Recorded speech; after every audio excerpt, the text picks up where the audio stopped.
Bapa kami yang di surga, kembali kami datang mengucap syukur dan berterima kasih, Pak. Di saat kami Tuhan memuji dan memuliakan nama, biarlah kiranya Roh Kudus yang menguasai hati dan pikiran kami. Terlebih hamba-Mu yang tidak fasih ini, urapi Tuhan dengan kuasa Roh Kudus, agar berkata-kata sesuai dengan kehendak Tuhan. Dan Kau berkati kami yang sudah hadir malam ini. Dalam nama Yesus kami berdoa dan mengucap syukur. Amin. Amin. Amin. Baik, Bapak Ibu yang dikasih oleh Tuhan,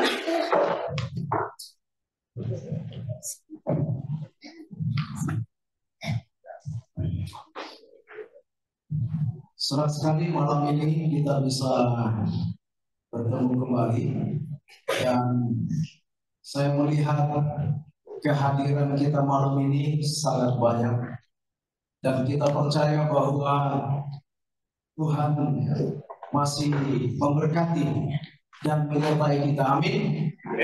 Malam ini siapa yang berbahagia? Katakannya. Terima kasih. Apakah saudara di malam pertama yang telah hadir merasakan ada satu hal yang perlu kita rubah dalam hidup? Ada satu obat yang sangat baik untuk kita nikmati, sebagaimana yang sudah kita pelajari malam pertama. Terima kasih pelayanan dari Jemaat Al-Roh ya, kalau tidak salah.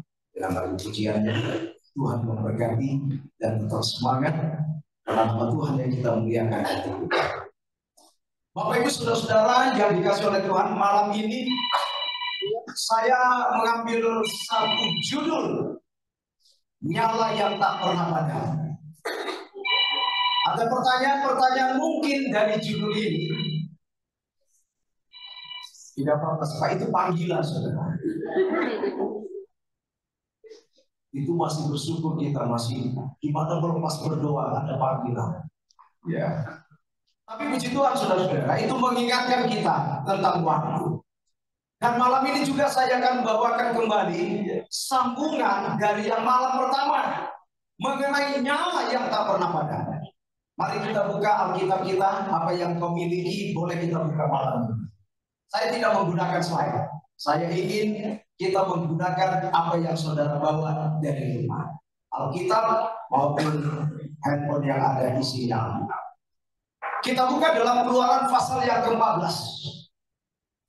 Saudara-saudara, ini adalah tema ataupun teks utama yang saya ingin kita sama-sama pelajari malam ini.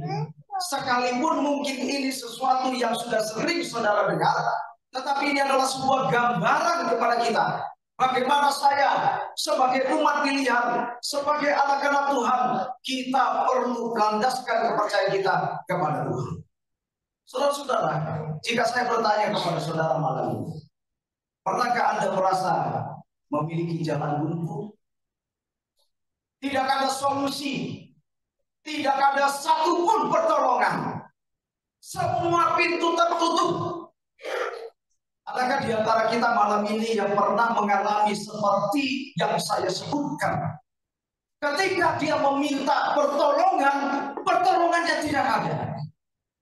Sepertinya tidak ada orang yang bisa memberikan solusi kepada masalah yang sedang dihadapi. Kalau sampai kita mengalami yang seperti demikian, Bapak Ibu sangat diberikan sekali. Saya pernah baca sebuah artikel. Ada di Jepang, mohon maaf. Ada satu hutan kecil. Saudara bayangkan, saya lupa namanya. Tapi di sana tempat orang-orang mengakhiri hidupnya. Apakah kita yang harusnya percaya kepada Tuhan, sekalipun mungkin tidak ada jalan keluar seperti pemahaman kita, namun Tuhan itu menyediakan. Ini pelajaran malam yang sangat menarik yang mau kita kembali mereview bagaimana perjalanan bangsa Israel. Saudara-saudara, bangsa Israel ini pernah berada dalam situasi seperti yang saya sebutkan. Depan laut, belakang tentara Mesir, kiri kanan padang gurun, tidak ada satu jalan keluar untuk menyelamatkan diri mereka. Apa yang terjadi kepada mereka? Ya. Ada ketakutan, Siapa yang nggak takut Bapak Ibu nyawanya hilang? Ada di sini yang tidak takut mati? Ada? Ada yang tidak takut mati di sini? Angkat tangannya kalau ada yang tidak takut mati. Ya. Tapi saudara-saudara, ketika bangsa itu tidak memiliki jalan keluar, namun justru di titik yang paling gelap dikatakan, Allah menyatakan nyala pengharapan yang tidak pernah padam. Luar biasa. Tuhan yang saudara dan saya sembah adalah Tuhan yang Maha Kuasa. Itu sebabnya dikatakan di sini, jangan takut, berdirilah tetap dan lihatlah keselamatan dari Tuhan, di mana ini dinyatakan kepada Musa, kepada bangsa Israel. Malam ini kita akan belajar bahwa pengharapan sejati bukanlah optimisme kosong. Saya ulangi Bapak Ibu. Pengharapan sejati itu bukanlah optimisme kosong, tetapi sebuah keyakinan bahwa Allah selalu membuka jalan. Selalu membuka jalan. Apapun masalahnya, ya, Tuhan memberikan jalan. Ini yang harus kita yakini dan iman. Bapak Ibu, yang pertama adalah jalan buntu, adalah ladang dari harapan. Secara manusia adalah sebuah kemustahilan bagaimana bangsa itu diperhadapkan dalam satu situasi yang tidak ada solusi untuk mereka melepaskan diri. Di depan ada laut merah, kiri kanan padang gurun, belakang ada pasukan musuh. Saudara-saudara, tetapi berkatalah Musa kepada bangsa itu. Kita lihat Keluaran 14 ayat yang ke-13. Tetapi berkatalah Musa kepada bangsa itu, jangan takut, berdirilah tetap dan lihatlah, dikatakan di sana, dan lihatlah keselamatan dari Tuhan yang akan diberikannya hari ini kepada. Kalau ada Bapak Ibu saudara-saudara yang hari ini hadir, dia punya problem yang luar biasa dan bisa dia selesaikan, hari ini Tuhan bisa menyelesaikan masalah saudara. Amin. Engkau harus percaya. Jangan kau ragu. Karena Musa mengatakan ini kepada bangsa itu, jangan takut, berdirilah tetap dan lihatlah keselamatan dari Tuhan yang akan diberikannya hari ini kepada. Itu sebabnya bangsa ini pun akhirnya ada satu kekuatan yang meyakinkan mereka. Sekalipun tidak semua mereka percaya dengan apa yang dikatakan oleh Musa, tapi paling tidak Tuhan menyatakan melalui Musa bahwa dia berkenan kepada bangsa ini. Bapak Ibu sekalian, secara harfiah dikatakan bahwa laut merah atau laut yang disebut yang dimana di hadapan mereka adalah satu tantangan yang harus mereka lalui. Letaknya menjadi penghalang besar bagi bangsa Israel, di mana di sanalah yang akan terjadi, saudara-saudara. Saudara-saudara, bagaimana situasi Israel pada saat itu? Bagaimana keadaan mereka? Saudara sudah tahu kisahnya. Tapi paling tidak kita mau mencoba bagaimana ini nanti kita aplikasikan di dalam perjalanan hidup kita selama kita berada hendak menuju tanah Kanaan surga. Saudara-saudara, situasi Israel pada saat itu mereka tidak ada memiliki kapal. Mereka baru saja keluar dari perbudakan Mesir. Bukan bangsa pelaut, tidak memiliki teknologi kapal, tidak ada kapal mereka. Lalu tidak ada senjata. Mereka adalah orang budak. Mereka hanyalah budak yang baru dibebaskan, bukan pasukan bersenjata. Lalu saudara-saudara bayangkan ini, tidak ada jalan. Di depan laut luas, di belakang tentara Mesir yang kuat, di sisi kanan padang gurun. Ini yang terjadi kepada mereka. Tapi kondisi ini benar-benar ada sebuah jalan yang buntu. Jalan buntu artinya tidak ada lagi jalan keluar. Bagaimana masalahnya? Apakah pernah Bapak mengalami jalan buntu dalam hidup? Semua ada pernah. Ada yang pernah mengalami akhirnya dia mau mengambil keputusan akan mengakhiri hidupnya. Ada? Hati-hati. Ketika kita merasa tidak ada jalan keluar, disitulah berkecimaka, berkecamuk kita punya pikiran. Kadang-kadang ada pikiran begini, sudah tak buat saya. Gimana? Ambil keputusan. Saudara-saudara, jangan gantung dirimu, gantungkan harapanmu kepada siapa? Tuhan. Itu seperti dikatakan, kenapa Tuhan mengizinkan bangsa itu mengalami satu kejadian yang seharusnya mereka tidak alami. Ingat, Allah sengaja membawa umatnya pada situasi tak berdaya total. Gak berdaya, gak ada lagi. Mereka hanya melihat tiang awan dan tiang awan pada siang hari. Mereka tidak bayangkan bagaimana akhirnya nanti dalam perjalanan mereka, apakah mereka akan mati oleh bangsa Israel. Tetapi ingat, kenapa Tuhan? Apa tujuan Tuhan? Allah sengaja membawa umatnya kepada situasi tak berdaya total. Why? Mengapa? Ini agar mereka belajar bergantung sepenuhnya kepada Allah. Tadi malam saya sudah katakan, ketika kita memiliki problema, masalah, kepada siapa saudara mengadu? Kepada siapa saudara mengadu? Ada di sini keluarga muda, angkat tangannya, mohon maaf. Yang keluarga muda, amin. Ada beberapa banyak ini. Keluarga muda, belajarlah kepada keluarga orang tua yang kita sudah siapkan. Ya, karena banyak hal yang kita bisa pelajari dari mereka. Kalau sekarang ini gampang sekali kita putus asa, akhirnya berpisah.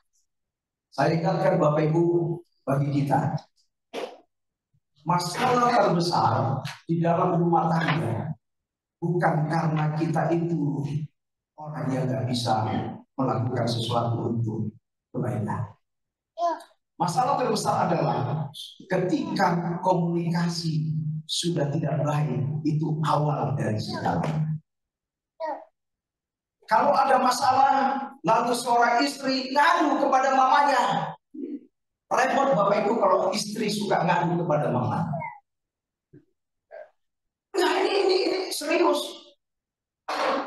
Orang tua juga kalau ada masalah anak-anaknya, jangan terlalu saudara campuri. Ya. Tapi kadang-kadang kita orang tua, itulah saudara. Apalagi kalau seorang istri yang suka dia curhat. Hati-hati, ini saya bukan. Jangan pernah kita mau curhat kepada mantan. Ya. Bahaya. Saya pernah baca sebuah artikel. Memang awal daripada sebuah masalah seharusnya bisa diselesaikan. Tidak bisa diselesaikan, akhirnya dia selesaikan di luar. Sering sekali ada seorang wanita, kenapa dia suka curhat kepada mantan?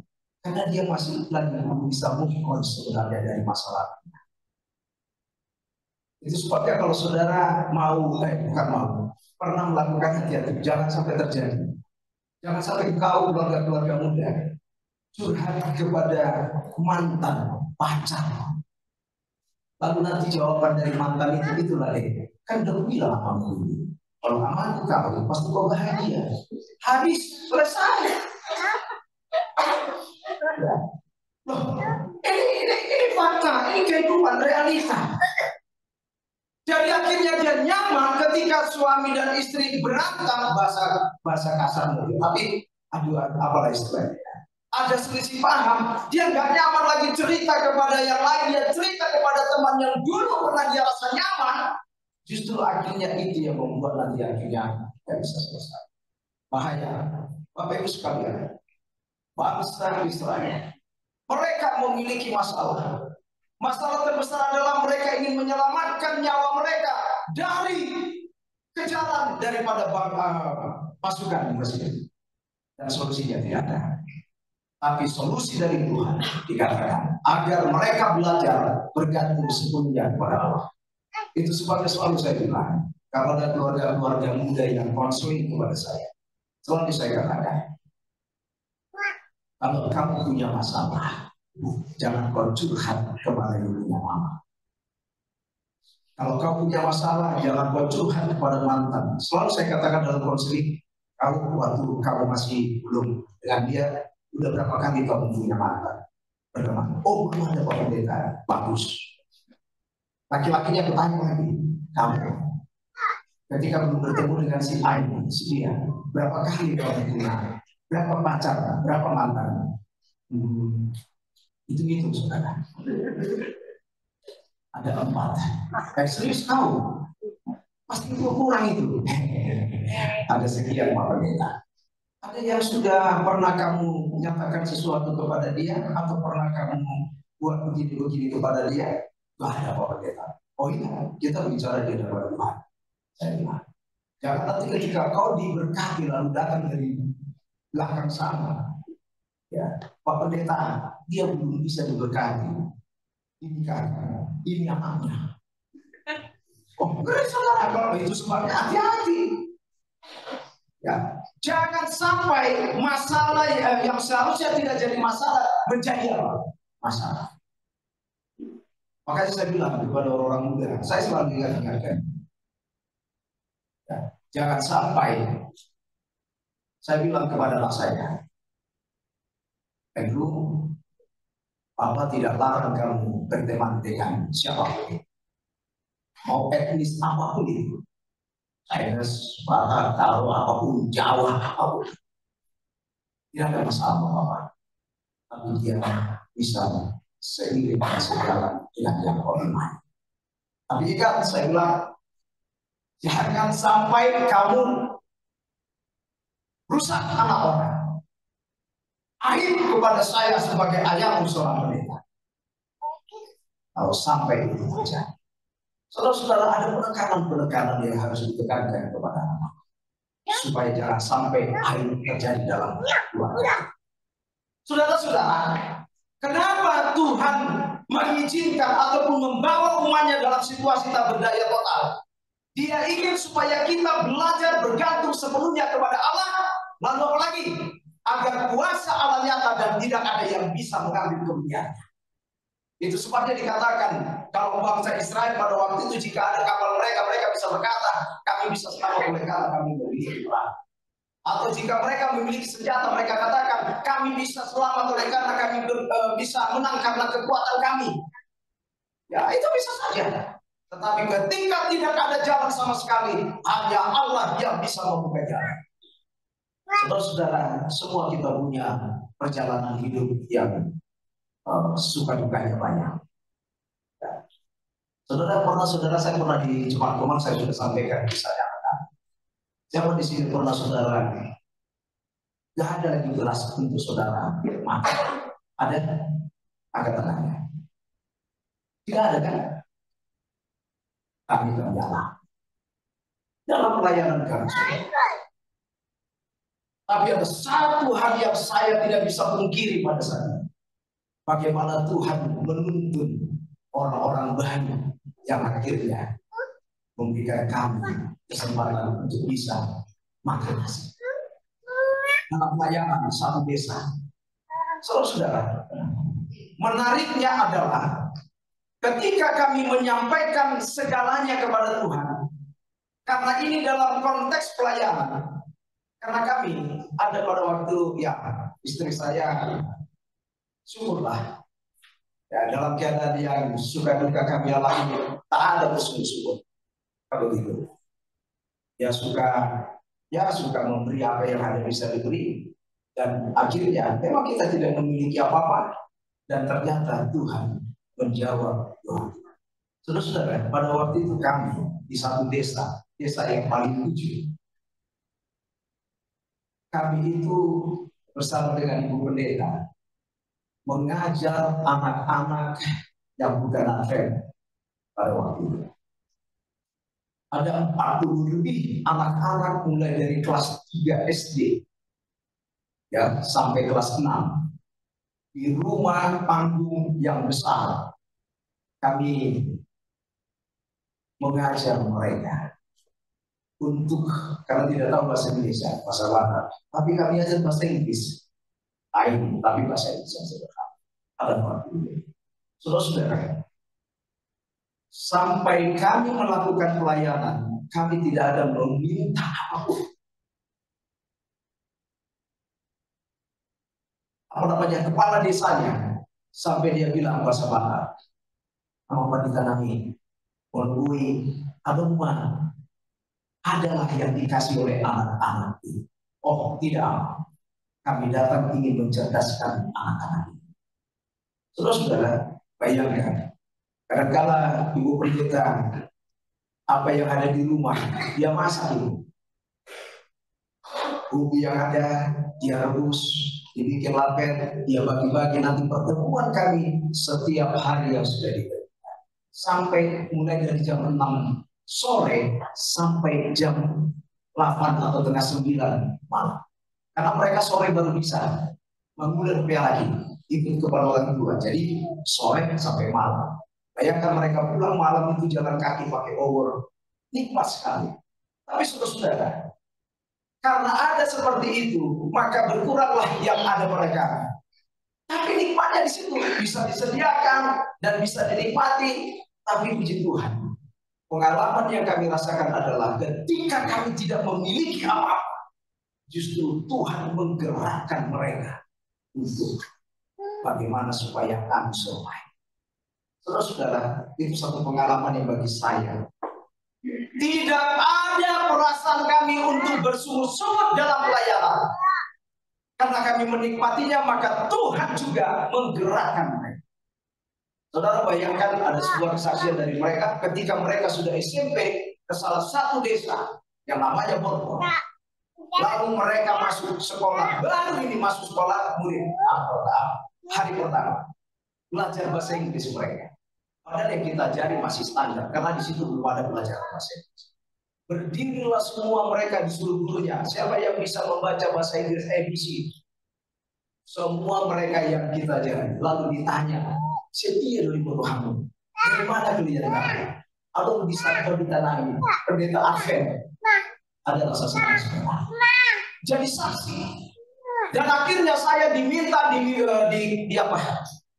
di tempat di desa di mana kami melayani, saya diminta untuk mengajar di sekolah dasar yang ada di desa itu. Tapi Tuhan berkehendak lain. Ternyata saya ada panggilan 2007 untuk pindah tugas dari desa itu. Saudara bisa bayangkan, ketika kami keluar dari desa itu, naik bus sepanjang jalan dari rumah sampai di pinggir jalan beberapa kilometer, menangis anak-anak itu semua bersama orang tuanya di pinggir jalan untuk mengiringi kepergian kami. Saudara-saudara, ada satu sukacita di dalam hidup ini. Ketika kita tidak bersungut-sungut, maka Tuhan itu bekerja luar biasa. Amin. Bangsa Israel, mereka ini sebenarnya seharusnya mereka paham betul. Ketika mereka keluar dari tanah Mesir, begitu banyak mujizat yang terjadi. Mereka menyaksikan bagaimana itu tiang awan menuntun mereka. Seharusnya mereka yakin dengan pimpinan Musa, mereka tidak perlu takut terhadap segala macam bahaya. Tapi saudara-saudara, agar dimana dikatakan, tetapi ketika tidak ada jalan sama sekali, hanya Allah yang bisa membuka jalan.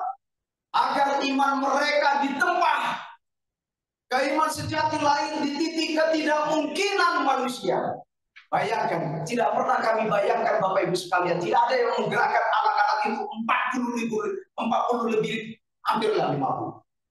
Datang satu hari, dibawa beras saudara, satu-satu istilahnya satu plastik. Tidak ada kami suruh saudara. Tapi entah bagaimana Tuhan menggunakan mereka. Saudara-saudara, agar iman mereka ditempa. Kami pada saat itu iman kami ditempa. Bagaimana supaya percaya kepada Tuhan? Karena iman sejati lahir di titik ketidakmungkinan manusia, tapi bagi Tuhan tidak ada. Apa aplikasinya? Bapak Ibu sekalian, hidup kita seringkali dibawa ke laut merah. Kita masing-masing. Ada masalah keluarga yang mustahil diselesaikan. Ya, kalau ada masalah suami dan istri, selesaikan baik-baik. Hilangkan ego kita dulu. Ya, mau siapapun, kami pun para gembala, para pendeta punya masalah dalam rumah tangga. Tapi kalau kita menyerah, akhirnya susah. Tapi kita harus berani. Bagaimana supaya kita bisa menyelesaikan masalah keluarga yang mustahil diselesaikan? Penyakit yang secara medis tanpa tak ada jalan tapi bisa disembuhkan. Atau ekonomi yang terjepit tanpa solusi. Orang tua kami yang kami kasih, saya pernah bicara kepada orang lain. Kenapa tingkat stres kita tinggi? Karena banyak yang kita pikirkan. Betul? Kenapa kita bisa stres tinggi? Karena banyak yang dipikirkan. Coba kalau saudara suami istri pergi ke satu desa, saudara tinggal di sana tanpa internet, tanpa uang, engkau hidup dengan apa yang ada. Nikmatnya itu luar biasa. Kalau kita mau jujur. Ya. Tapi faktanya kita tidak. Begitu kita sudah menikah, yang kita pikirkan beberapa tahun kemudian, Tuhan kau berikan anak 5, maka saya memikirkan mereka nanti ke depan, bagaimana terjadi 5 tahun dan 10 tahun kemudian. Stres. Apalagi kalau tiba-tiba begitu engkau menggunakan satu rencana yang luar biasa, mau diskusi, nanti kalau kita punya anak begini, dan sebagainya. Beberapa tahun kemudian suami di PHK.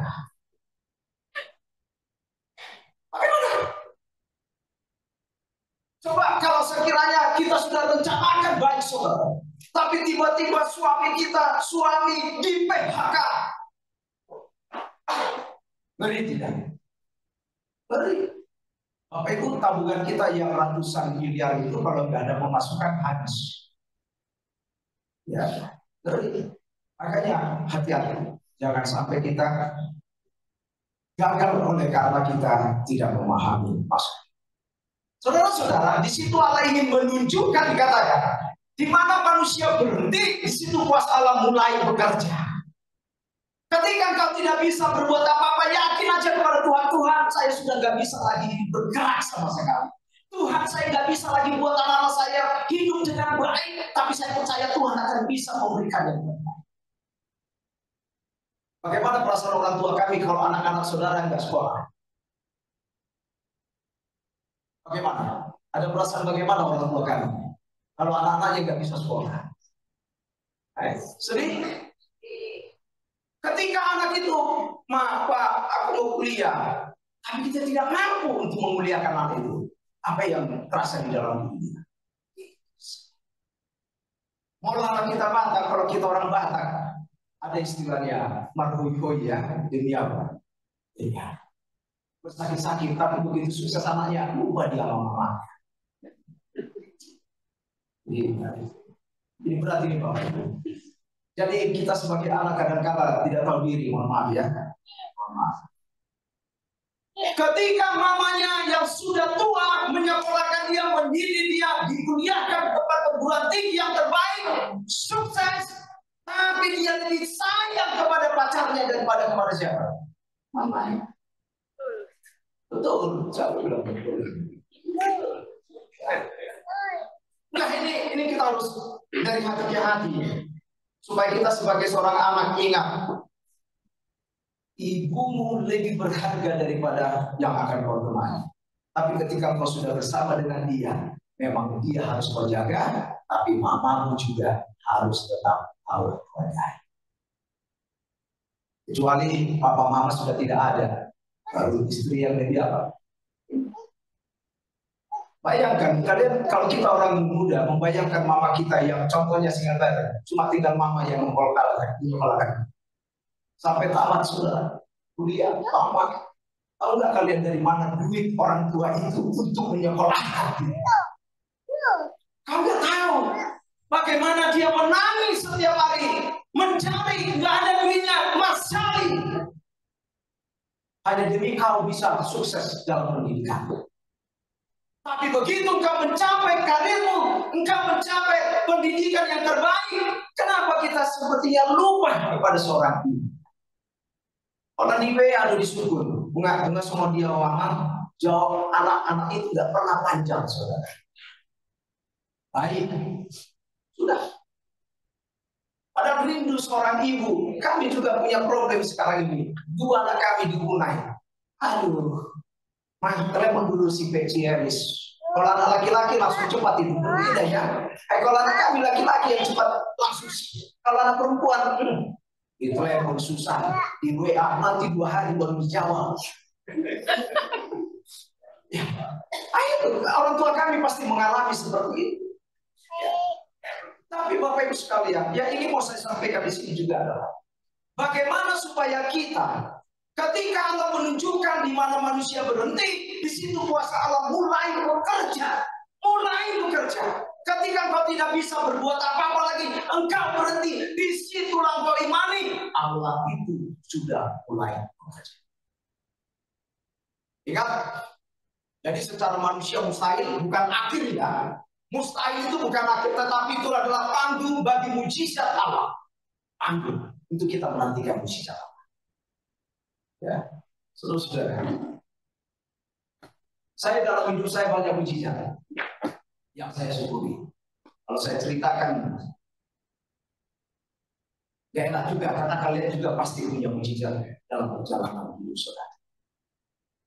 Saudara-saudara, saya ingin juga lihat dalam apa itu pengharapan teologi pengharapan.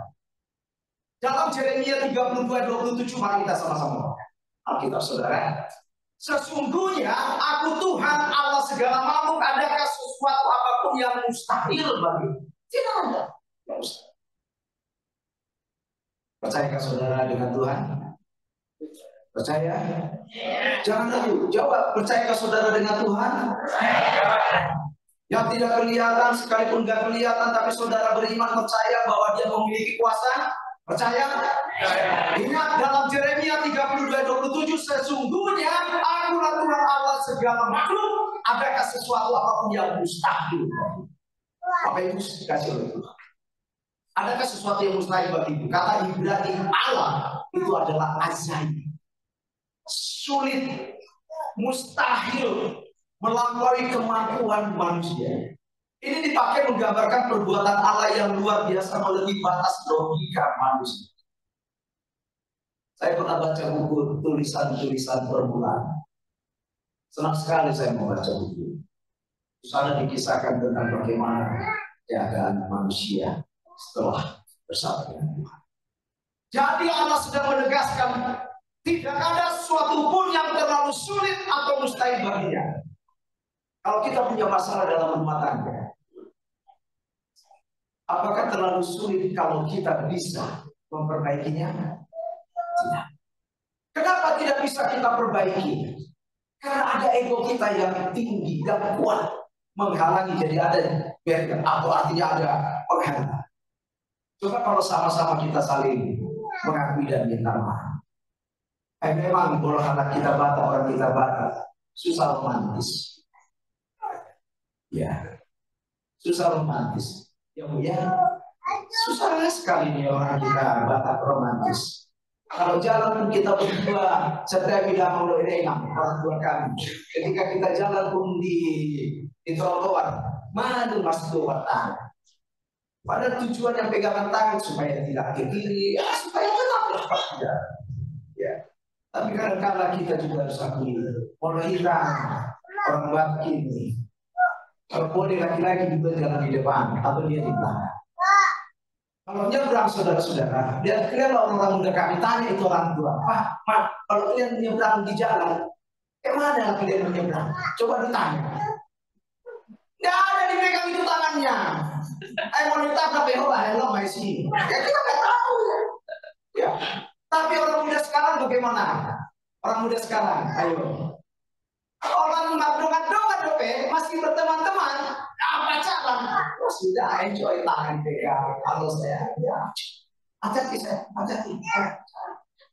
romantis. Tapi ini yang berbeda. Tidak ada yang salah dengan romantis. Makanya kita sebagai orang tua, kalau sudah berumah tangga, perlu dijaga adalah komunikasi itu harus dirawat dengan baik. Dan tidak perlu terlalu baperan. Ya kalau dipikir kamu alami ada warna apa namanya reuni. Siapa suka hobi reunian di sini? Ada yang suka reuni angkatan sekian. Karena ya kan, jumpa mereka semua masa lalu. Kau dulu kayak gini, kau pun begini, dulu kau suka yang dia. Padahal ini sudah, ya. Jadi jangan sampai saudara-saudara ada yang reuni, sudah menikah satu orang pasang hidupnya, cuma reunian. Itu tidak masalah. Sudah dosa diceritakan. Maksud saya adalah hati-hati. Karena di zaman sekarang ini kalau saudara tidak bisa menjaga yang namanya komunikasi, kalau ditanya istri, siapa kemarin yang teman papi contohnya, atau ditanya suami, itu kemarin kau dengan siapa, Pak? Jawab aja dengan baik. Apa sih, papi ini kok cemburuan banget? Aku kan itu kan teman sekantor, lagi bicara bisnis, contohnya. Ya. Tapi kita kadang-kadang ya sudah lah, sering kita sudah bersalah juga. Siapa di sini kalau ditelepon, Pak, sudah di mana Pak? Oh ya, sudah jalan, padahal masih di kamar. Kenapa? Karena kebiasaan kita adalah untuk menyenangkan orang. Betul? Ketika kita menyatakan sesuatu yang tidak benar, justru itu yang menyebabkan kita terjatuh. Saudara-saudara, jalan buntu itu sama dengan laboratorium iman. Apa maksudnya? Laboratorium adalah tempat eksperimen untuk membuktikan sebuah teori. Dalam kehidupan rohani dikatakan jalan buntu adalah laboratorium di mana teori iman itu diuji ke dalam sebuah kenyataan. Diuji dalam sebuah kenyataan. Kenapa? Coba lihat, Israel di depan ada laut merah. Teorinya Allah berkuasa. Prakteknya, apakah mereka sungguh percaya saat tidak ada jalan? Ini dia. Semalam sudah kita bicara. Ketika ada seorang yang sakit lalu dokter katakan kalau bisa sembuh jika kau meminum obat ini. Tapi ia tidak mau meminum. Akhirnya apa yang terjadi? Nah, mungkin penyakit yang lebih fatal atau kematian. Dikatakan maka pengharapan sejati lahir bukan di kursi nyaman. Jadi kalau kita menghadapi satu persoalan hidup, saudara harus katakan terima kasih Tuhan. Ketika engkau mengambil sebuah keputusan menjadi pengikut Yesus Kristus, lalu orang membenci engkau, lalu keluarga meninggalkan engkau, katakan terima kasih. Amin. Ketika kemarin beberapa bulan yang lalu ada di Jemaat, saudara bayangkan, baptisan hanya 3, tapi tiba pada misal ada seorang datang. Bolehkah dia menerima baptisan kudus? Saya katakan, kalau sudah dia iman, silakan. Saudara-saudara, bukan dari Kristen.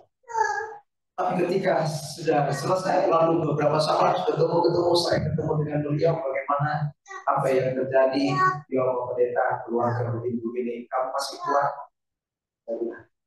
Kamu masih kuat? Masih kuat. Lalu ketemu lagi, ketika bisa bilang, kamu berdoa. Kita berdoa. Saya berdoa. Lalu ketemu lagi sahabat berikutnya dalam ibadah, dalam pertemuan kelompok kecil, masih berdoa. Lalu saya katakan, bagaimana? Ada perubahan, puji Tuhan, Bapak Pendeta. Si kakak sudah bisa menerima, tapi si ibu masih berat. Karena dia memang dari tempat di mana dia ahli haji saja. Ya. Tapi itu pilihan dia. Dan saya katakan, ingat, ketika engkau sudah memilih sebuah keputusan mengikut Yesus, engkau akan menghadapi begitu banyak persoalan. Dan dia nikmati hingga hari ini masih bersama-sama dengan kita di Jemaat Kemakmuran Allah. Amin. Ini puji Tuhan. Dia berani mengambil sebuah keputusan. Bukan seperti orang Israel. Mereka tahu bahwa mukjizat itu terjadi ketika mereka mau keluar dari tanah Mesir. Mereka juga melihat kejadian-kejadian yang biasa. Tapi kenapa mereka sepertinya aku? Baik, saudara-saudara, pengharapan sejati lahir bukan dari kursi nyaman, tapi di jalan buntu. Apa artinya? Demikian juga pengharapan. Saat keadaan baik, pengharapan seolah-olah sama. Betul? Saat keadaan gelap, baru pengharapan justru bersinar paling terang. Pada waktu saudara menghadapi masalah, pada saat itulah kita sore berserah sepenuhnya kepada siapa? Tuhan. Coba waktu kau memiliki uang banyak, kadang-kadang kau bingung, apakah uang yang membawa dirimu atau kamu yang membawa uang? Ya, nikmat kesana kesini, betul ya? Soal sini, begitu nggak punya duit, apa yang kita lakukan? Waktu kamu mungkin mendapatkan pekerjaan yang sangat bagus, kamu lupa pelayanan untuk Tuhan. Tapi begitu kau di PHK, terjadi PHK, baru kau ingat Tuhan. Betul? Itulah sifat kita manusia. Sering sekali ketika kita merasa nyaman, pengharapan itu pasti tidak berkabus. Tapi ketika kita mengalami satu persoalan dalam hidup, pengharapan itu terang.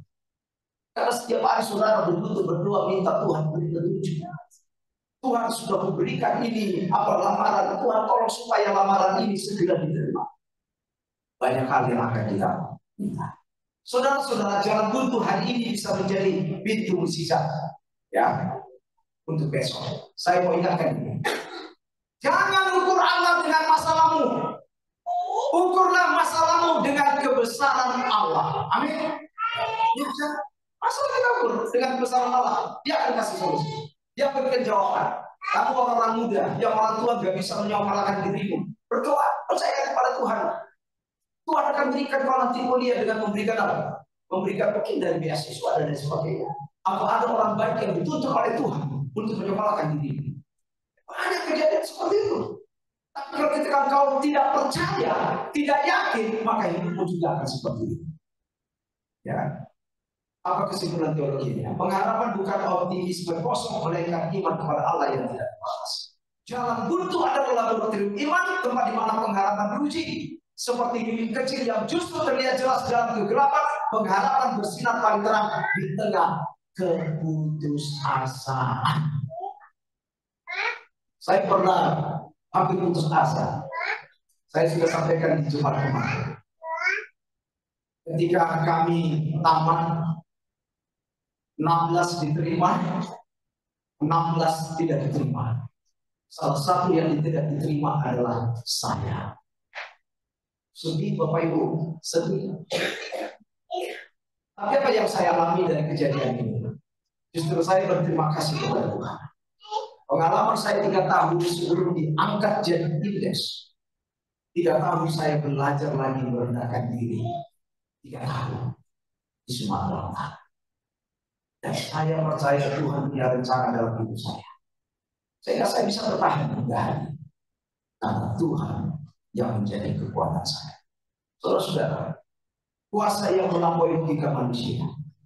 Musa mengulurkan tangannya ke atas laut dan Tuhan menghalau laut itu dengan angin tiba. Kuasa Allah yang mustahil bagi manusia secara ilmiah. Mustahil. Bayangkan Bapak Ibu, air laut yang cair tiba-tiba berdiri tegak bagaikan sebuah tembok. Dasar laut yang bercampur lumpur berubah jadi tanah kering seketika untuk bangsa itu bisa menyeberang. Lalu dikatakan lagi, tidak ada ilmu fisika yang bisa menjelaskan fenomena itu.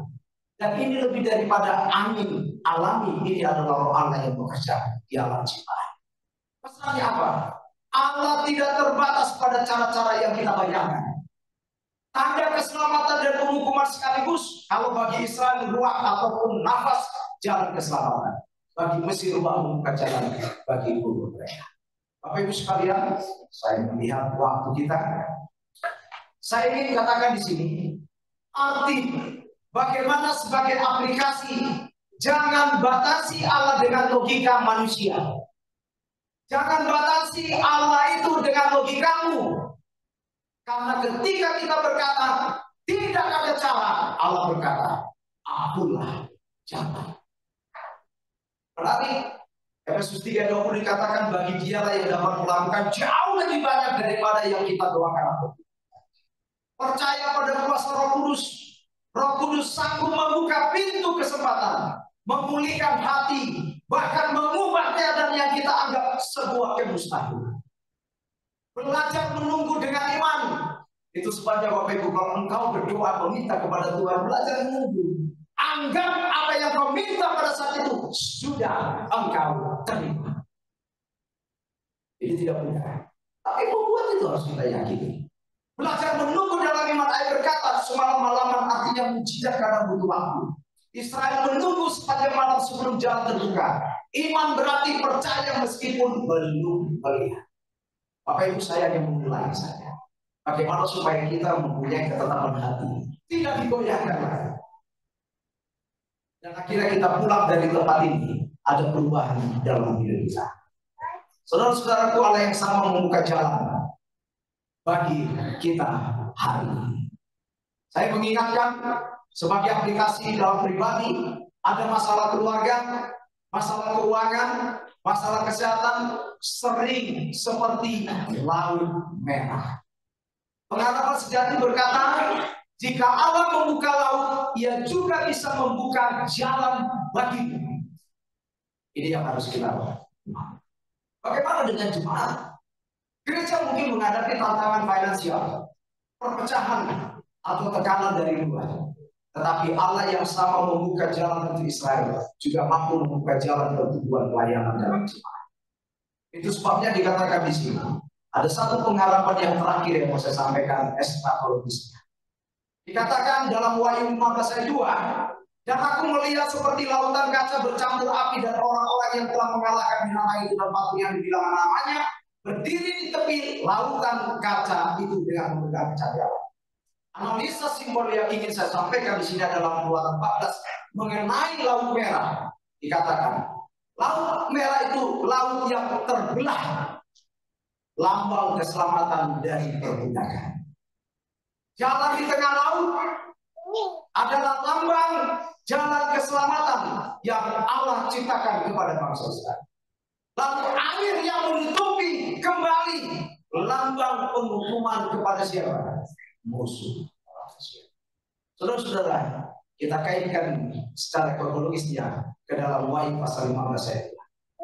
Laut kaca sama dengan permukaan kristal jernih di hadapan takhta Allah, bercampur api melambangkan kemuliaan Allah dan penghakiman terakhir atas kejahatan, dan umat kudus berdiri di atasnya, lambang kemenangan final atas dosa dunia dan setan. Sebutkan dari pembebasan kemenangan. Teologi pengharapannya adalah demikian. Dari pembebasan kepada sebuah kemenangan. Ingat, laut merah awal perjalanan iman diselamatkan dari Mesir. Sementara laut kaca yang di dalam kitab Wahyu adalah akhir perjalanan iman dimenangkan dari dunia ini. Jadi nanti suatu hari ketika saudara dan saya masuk ke dalam surga, maka kita akan berdiri dikatakan di laut sangat besar. Artinya Allah menyelamatkan kita di awal, akan setia sampai akhir. Itulah janji Tuhan kepada kita sebagai umatnya. Di mana kepastian kemenangan Wahyu 15 menggambarkan umat Allah sudah menang. Yang memberi jaminan ujung cerita kita bukan kekalahan, tapi kemenangan kekal. Dan dikatakan yang terakhir di sini adalah pengharapan kita di Allah. Bapak Ibu sekalian, pengharapan tidak akan berubah. Dunia bisa memberi jalan buntu, penderitaan, bahkan kematian. Tetapi Allah menjadikan ujung cerita kita adalah kita akan berdiri di laut kaca kemenangan. Dan kemenangan bukan karena kekuatan kita. Israel tidak membuka laut merah dengan kekuatan sendiri. Umat kudus di Wahyu menang bukan karena strategi manusia, melainkan karena darah anak dombanya. Hidup sekarang dengan orientasi akhir. Kita berjalan bukan dengan pandangan kabur, tetapi dengan kepastian eskatologis. Kemenangan sudah dijamin. Bapak Ibu yang dikasih oleh Tuhan, maka kita bisa tetap setia meski dunia makin gelap, sebab terang kemenangan sudah menang. Sebagai kesimpulan yang hari ini kepada kita, laut merah adalah awal sebuah pengharapan. Laut kaca adalah puncak dari pengharapan. Allah yang membuka jalan di masa lalu akan menuntun engkau sampai berdiri di hadapan tahtanya dalam kemenangan. Inilah alasan mengapa pengharapan umat Allah tidak pernah padam. Saya rindu Bapak Ibu sekalian, bahwa kita memiliki pengharapan. Hari ini saya meminta kita sama-sama berdiri untuk kita berdoa. Saudara-saudara yang dikasihi oleh Tuhan, pengharapan umat Allah tidak pernah padam, karena ujung cerita sudah pasti, kemenangan kekal akan menimpa. Hari ini Tuhan meminta kita. Hari ini mungkin banyak dari kita berdiri di depan laut merah kehidupannya. Tapi ingat, Allah yang dulu membuka jalan di laut masih sama hari ini dan selamanya. Pengharapan kita tidak akan pernah padam, karena Allah selalu pegang kendali. Serahkan laut merah kita kepada Tuhan. Amin. Jangan takut, jangan mundur, jangan menyerah. Mari berjalan dengan iman, sebab Allah membuka jalan keluar sekaligus jalan kemenangan. Kita sama-sama berdoa. Tuhan, Allah yang penuh kasih dan penuh kemurahan, terima kasih oleh karena Engkau sudah memberkati kami. Terima kasih Tuhan oleh karena Engkau masih bersama dengan kami. Di dalam perjalanan kehidupan kami, kami masih banyak memiliki laut merah di hadapan kami yang menghalangi perjalanan kami. Tuhan, kami sudah mendengarkan satu kisah histori yang luar biasa, sejarah yang luar biasa. Bagaimana Tuhan ketika umat-Mu tidak memiliki jalan keluar, tetapi Engkau memberikan satu kuasa mujizat yang luar biasa. Engkau membela laut mati, laut merah, sehingga mereka bisa Tuhan keluar jalan dan selamat dari pengejaran bangsa Indonesia. Hari ini Tuhan, kami serahkan semua laut merah kami. Boleh jadi Tuhan di antara umat Tuhan malam ini, mereka memiliki masalah, mereka memiliki pergumulan dalam hidup. Tuhan, hadirlah Engkau dalam kehidupan mereka. Biarlah kiranya Tuhan Engkau campur tangan untuk menyelesaikan setiap problem masalah. Bidang keluarga, ekonomi, pekerjaan, bisnis, Tuhan, Engkaulah yang senantiasa memberkati kami yang hadir semua. Dan mereka yang mungkin tidak punya kesempatan hadir, berkat yang sama menjadi bagian mereka. Dan biarlah kiranya Tuhan, Engkau yang akan memampukan kami. Tuhan, biarlah kiranya Engkau memberkati umat-Mu.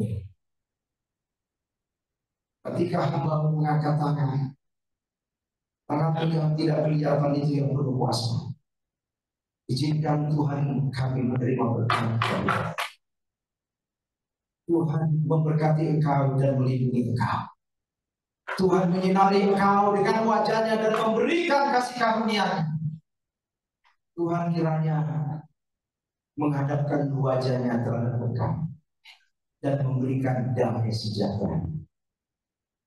Biarlah kiranya oleh karena kasih Allah dan kasih Yesus Kristus serta persekutuan Roh Kudus yang akan menyertai kita dari sekarang sampai Maranatha. Di dalam nama Yesus kami berdoa. Amin.